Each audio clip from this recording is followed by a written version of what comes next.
I'm going to show you a quick and easy way to make word balloons for your comics using Photoshop.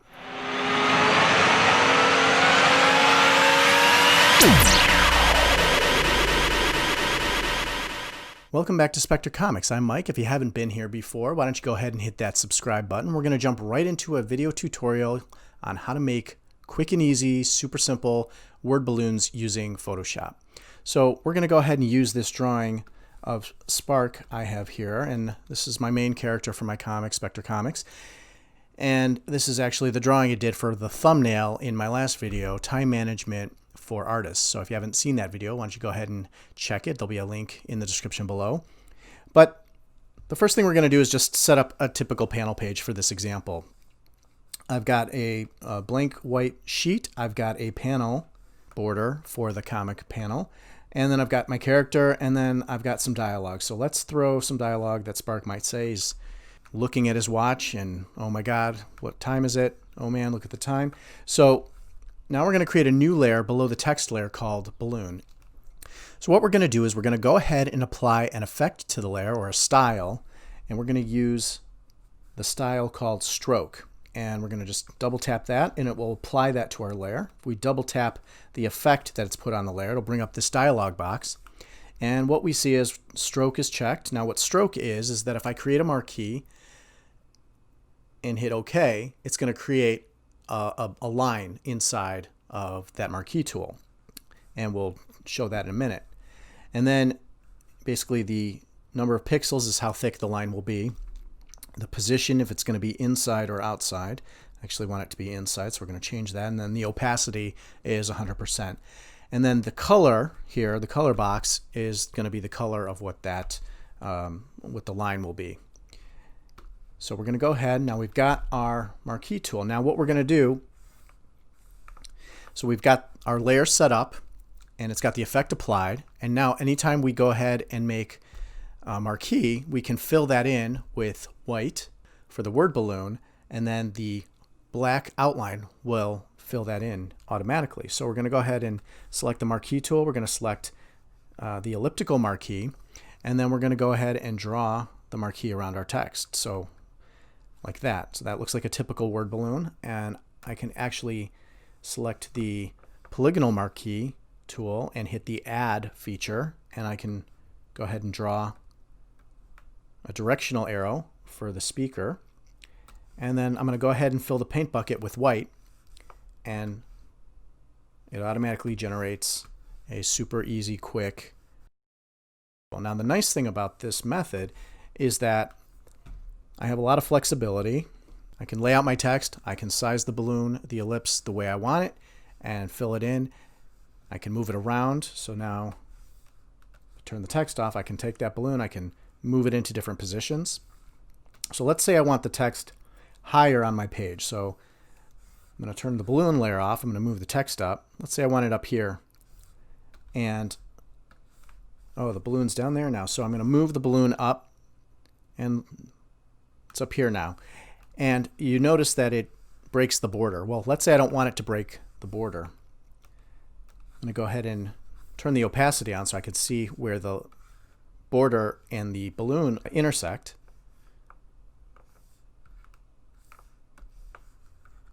I'm going to go ahead and select the rectangular marquee and line it up with the border of the panel. And then I'm going to go ahead and hit the erase, and it basically carves out the balloon there. So it borders the panel. And again, I can fine-tune it by shifting it around, move the text a little bit.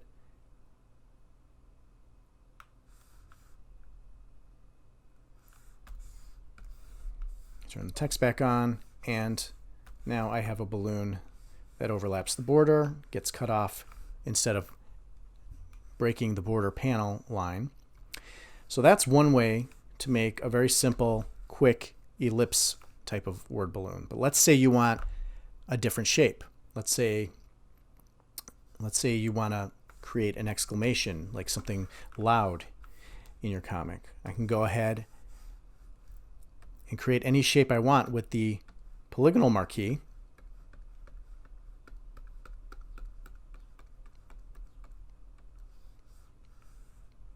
same deal, fill it in.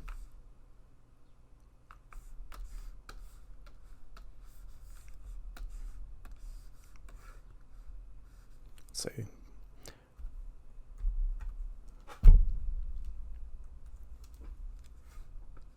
again, I have the ability to move the text wherever I want. So you have a variety of options in shape and size of your marquee. Let's say I want to do the type of word balloon. Let's get rid of all of these.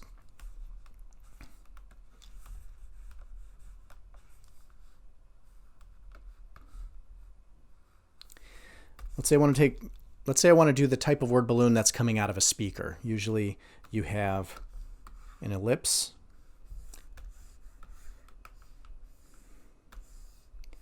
and then I need to create a lightning bolt. Lightning bolt usually signals that it's a digital sound. It's coming out of a speaker. So I can simply just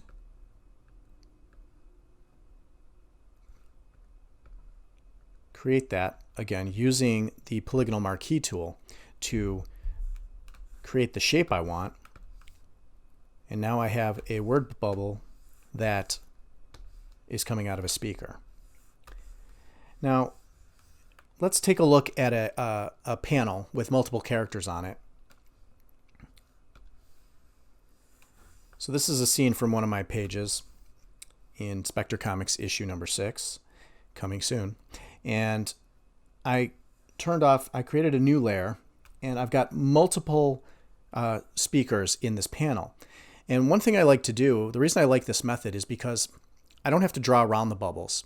I do plan where they go, but it allows me to complete a drawing, so the whole background is drawn, instead of drawing the balloons in and then having to, stop and start lines. I get to draw the whole picture complete, and again, that gives me flexible to move stuff around. If I want some dialogue to move up to the left or to the right, I have that ability, and I don't have to draw in the missing lines. So let's put in some of the dialogue that the characters are saying.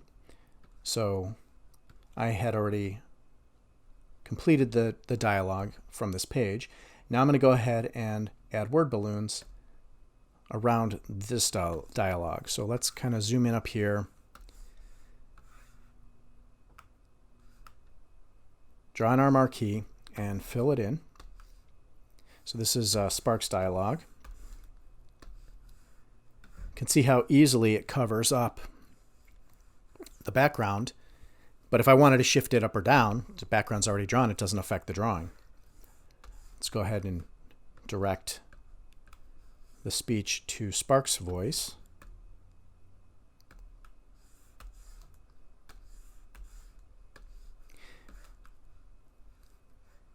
And then here is another piece of dialogue. This goes to Arco.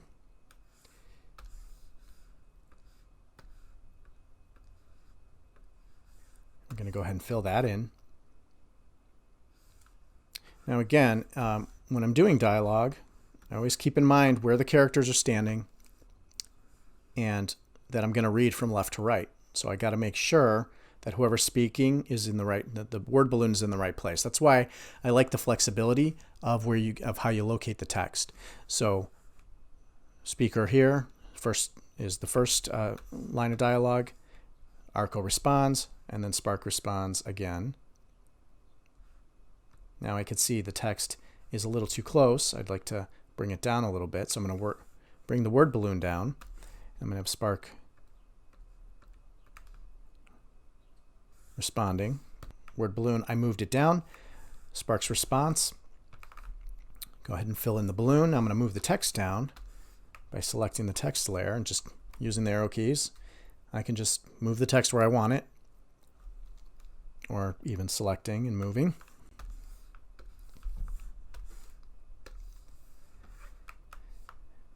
And now I have a panel and all the text is where I want it.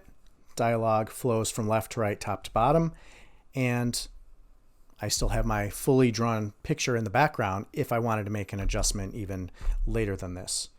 Well, that is my quick and easy method for doing word balloons in Photoshop for your comics. Hope you found it easy to follow along.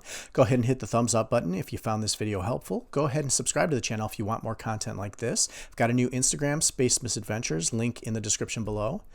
And that is it for today. I will see you next time. Thanks for watching.